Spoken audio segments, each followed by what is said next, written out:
kenshi na kenshi ndavuga ku rubyiruko baraza bagakopera gutya umuntu akababwira ngo twarahinze ngo turunguka tugira gute nabo bakagenda bakabikora gutyo.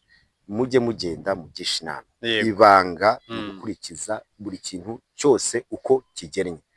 Bo amabanga menshi bajya bahisha. Yego. Hari nk'ibi byo guhumbika. Yego. Mu bihoho. Ngira ngo nkuru runyanya. Singurura ruse ruhagarara. Yego. Ngaho mbwira nawe uruteruye reba kuntu ubu butaka burashyushye hejuru dogere zingahe. Yego burumutse. Ntago barasuka amazi. Yego. Ariko ngira ngo urabona ko ruhagaze. Niba mara gusuka amazi ku mugoroba bigahura n'intuza ruhita ruhagarara neza burundu. Yego. Kujyo se ibanga rya mbere andi mabanga bakunda guhisha. Ni ikijyanye n'imiti. Imiti ano mafumbire dukoresha za koda ama iziguro ibijyanye no gupruninga ibijyanye no kwica ibisambo ibijyanye no gukurikirana no kunakuya tuzishingirira n'uburyo bazizirikamo. Umuntu akagenda akabigira ibanga akaza kakwereka mu murimo ukishima ukagenda nawe ukabikurikiza. Bakuzi wa Mr Tech Rwanda, nagiye mbabwira ko ntazigera nicara, ngomba gushaka abantu bakora ibintu bidasanzwe bitwa inspiringa ariko tukaniga. Nukuvuga ngo twarebye umuhinzi wahinze inyanya 720 zo mu bwoko bwa Gama. Ni ibintu byari bitangaje. Uyu munsi roho birakabije. Agiye guhinga inyanya 2300. Murumva ko ari inyanya nyinshi cyane. Nukuvuga ngo tugiye kureba akantu ku kandi twige neza, twe inspired kuri iki gikorwa. Ni mega project agiye gutangira. Ese yafashe riske gute? Ese yabitekereje ate kugira ngo ahitemo guhinga inyanya 2300?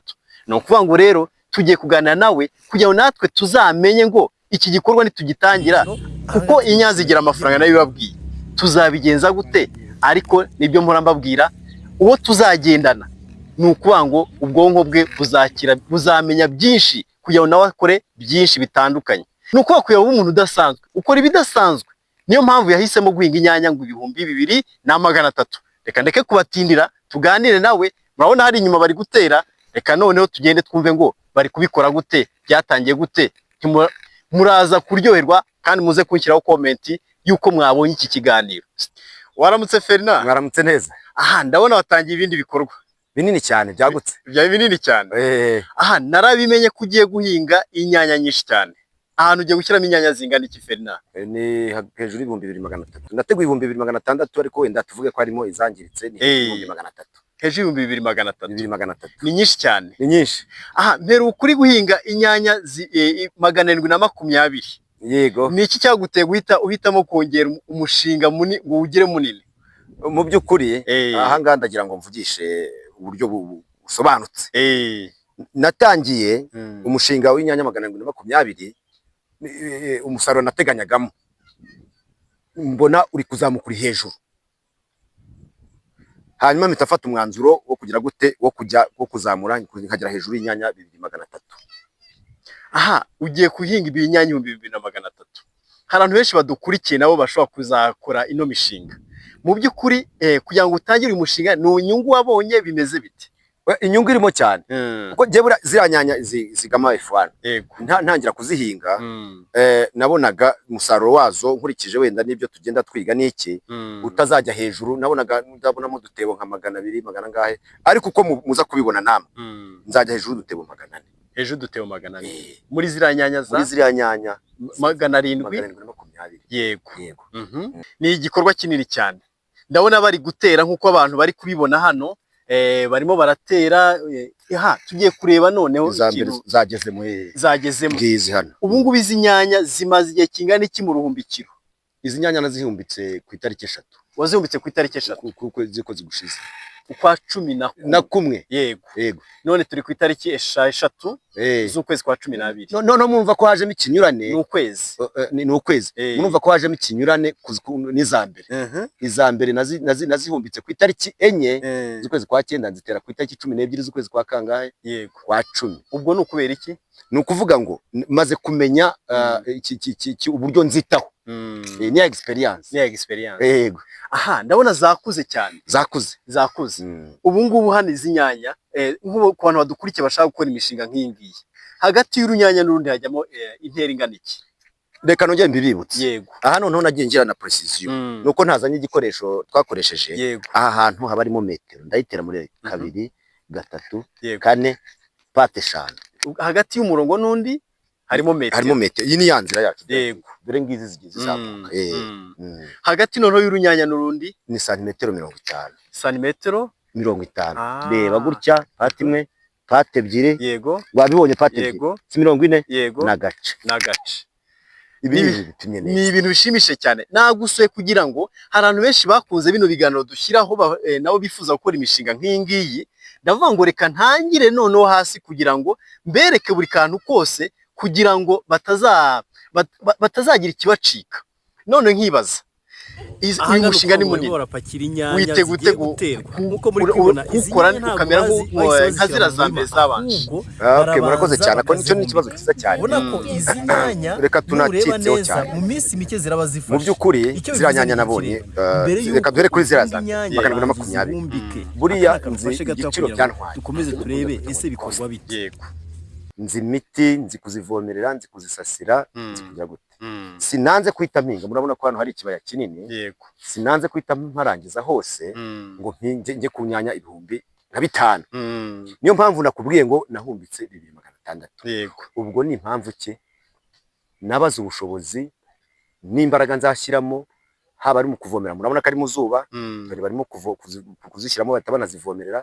Mbara noneho n'imvura iramutse ibaye nyinshi, uburyo namanaginga iki, uburyo nacunganwa n'iki, n'ikirere na ya miti na ya saso. Imiti, ikirere n'isaso.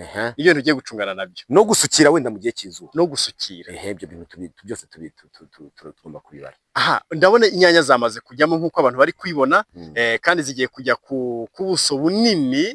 None nkibaza, warutubwiye intera iri hagati y'urunyanya n'urundi ko ari santimetero 50, intera iri hagati y'umurongo n'undi santimetero nako metero. None nk'ubu zamaze kujyamo, ni iki kintu cyihutirwa ubu ugiye gukora? Ikihutirwa cyane, ikirengera ngo murakibona ko hari izuba. Yego. Wenda nubwo dusenge Nyagasani ngo tugobotore duhe imvura. Ubu ikintu cya mbere ngiye kwita mpangana nacyo. Yego. Ni uku kwita bavomerera. Uko bari kuvomerera. Uko bari kuvomerera.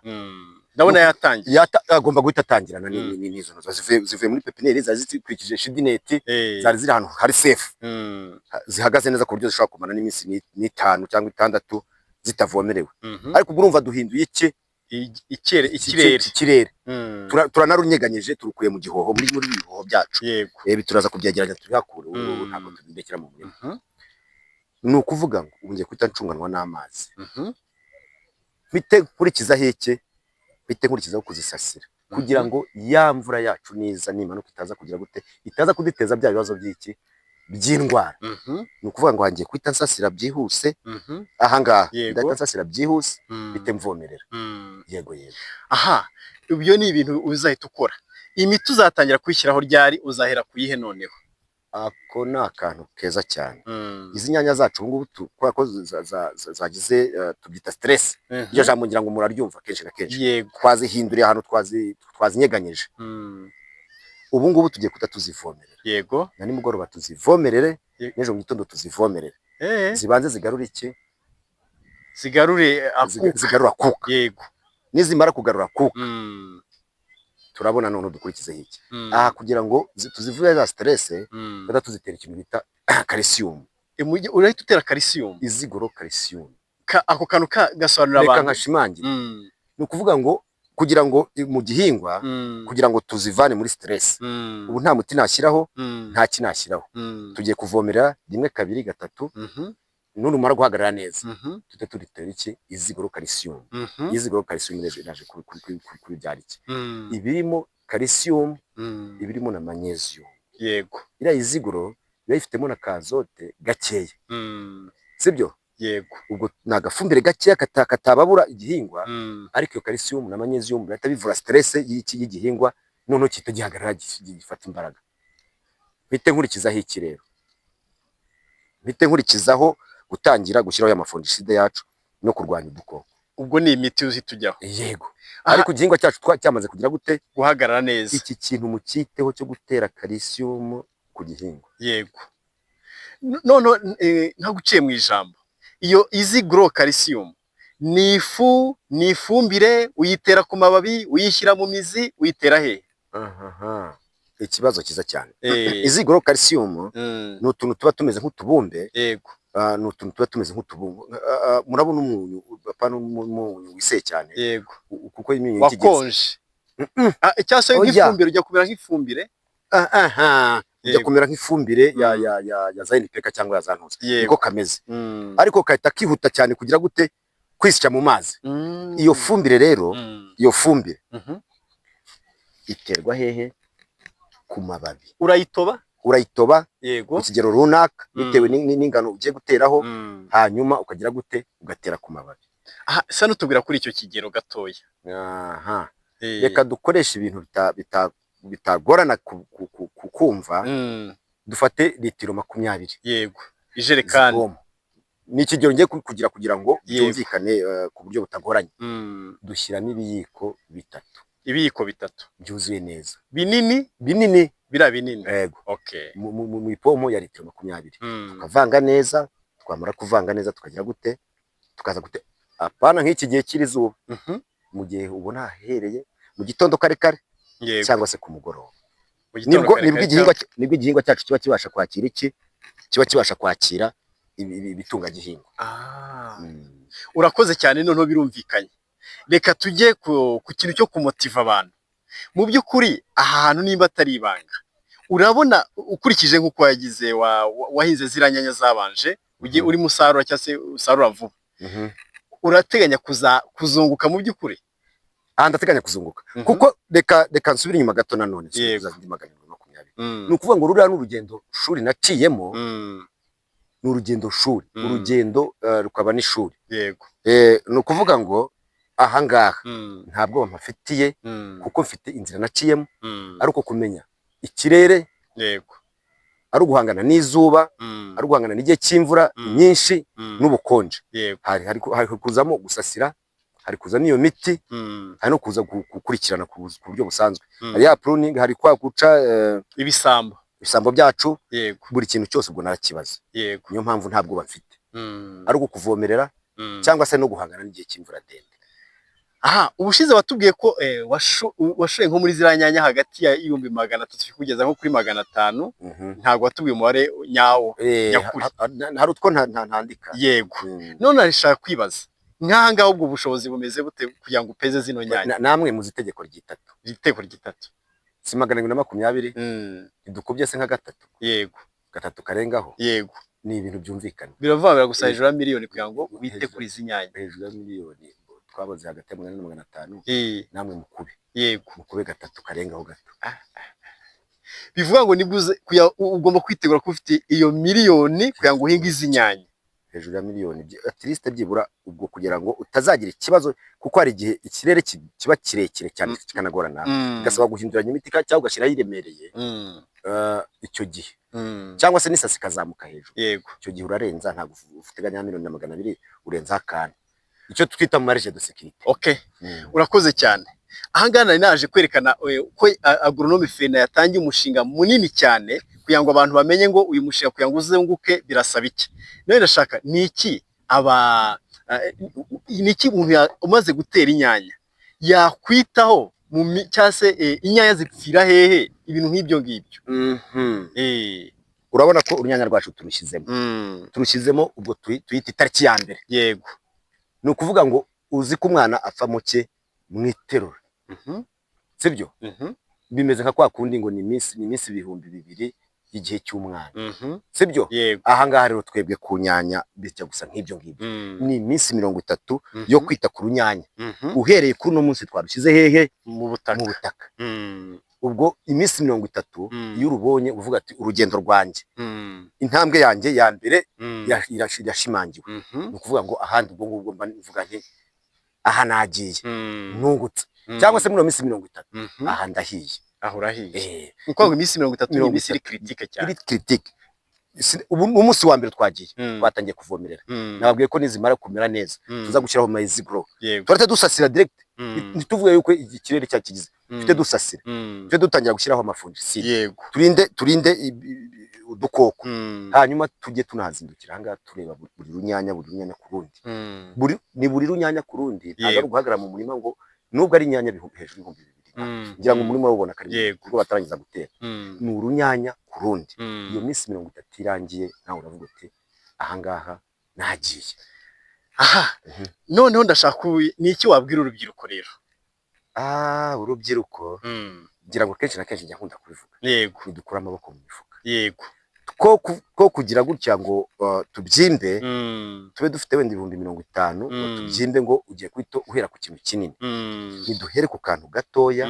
Nge nzi neza ko izi nyanya agashashi kamwe yego ka F1 gashaka kuguha umusaruro munini, kandi ukahita ubona urugendo rwo kugira gute rwo kuzamuka ukagenda. Aha ni iki kintu abantu badakunze kubwira abahinzi?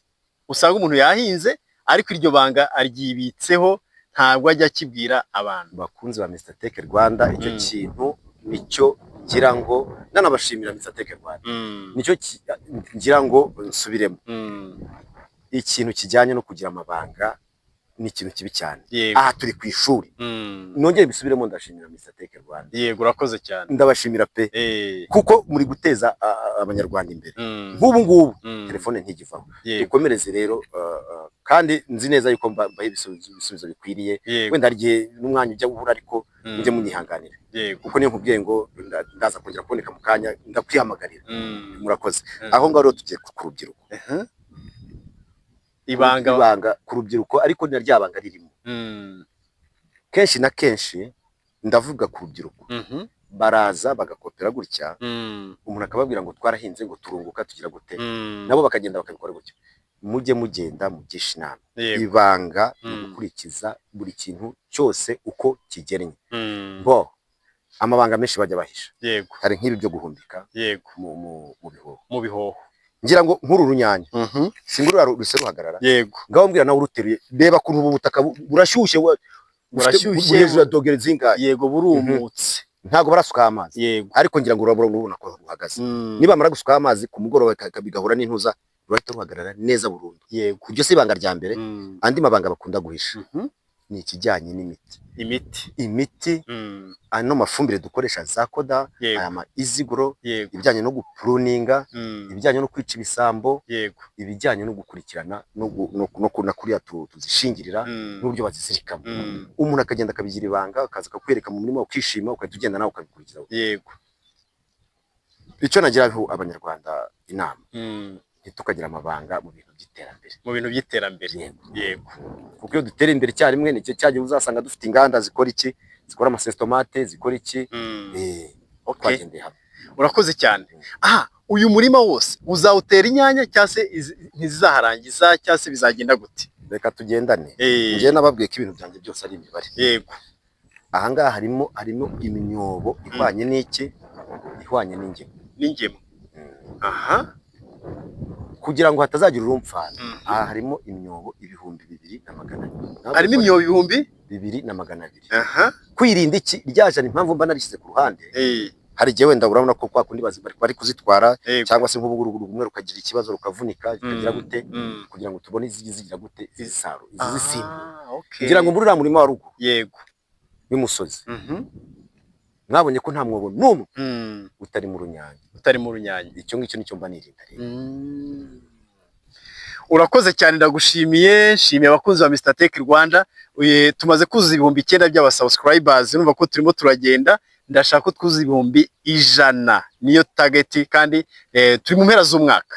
Sinasoza ntagusabye ngo ugire icyo ubwira abantu mwagendanye muri 2025 kuri Mr Tech Rwanda. Wababwira iki muri izi mpera z'umwaka wa 2025 dushyira 2026? Icya mbere na mbere no kubifuriza umwaka mushya muri tugiye kujyamo, no kubifuriza Noheli nziza, no kubayizihiza. Yego. Icya gatatu cyagushimangira mbifuriza ubukire, kubifuriza ubukire. Yego. Amen. Ndagushimiye cyane. Murakoze. Aha bakunzi ba Mr Tech Rwanda, urugendo rwanjye rwari kujya mbereke urugendo rundi ngiye gutangira. Ubushize twarebaga inyanya 720, ariko uyu munsi ntibisanzwe, tugiye kureba ubuhinzi bw'inyanya 2,300. Ni ibintu bidasanzwe. Aha ngaha nkuko muri kwibona rero batangiye gutera, niyo mpamvu navuze ngo reka mpagere batere mpari kuya tudacikwa n'akantu na kamwe. Muri kwibona batubwiye ko hagati y'umurongo n'undi ni metero, hagati y'urunyanya n'urundi ni santimetero 50. Nk'uko muri kubona rero batuye ko kandi iyo umaze gutera uhita uvomerera. Ndashaka kubereka inyanya bamaze kuvomerera kugira ngo birinde ko zishobora kugira gute kuba zahungabana, kuko urumva ziba zivuye muri pepiniyeri hari hatwikiriye zijya ahantu hagize gute ku butaka navuga ngo butwikuruye cyangwa se hagaragara. Kuko muri kubona rero barimo baravomerera, igikurikiyeho ni ugusasira. Iyi ni epizode ya mbere, tuzagenda no mu zindi epizode ku buryo tuvuga ngo twatangire kuri bitoya tugeze kuri mega project. Ibyose nzabibereka nta na kimwe zasimbuka. Ndabakunda, murankunda, mukore subscribe, like na share, mumpe comment ngo nanjye niteguye kuzagera ku nyanya 2,000 cyangwa se nyanya 5,000. Stay tuned.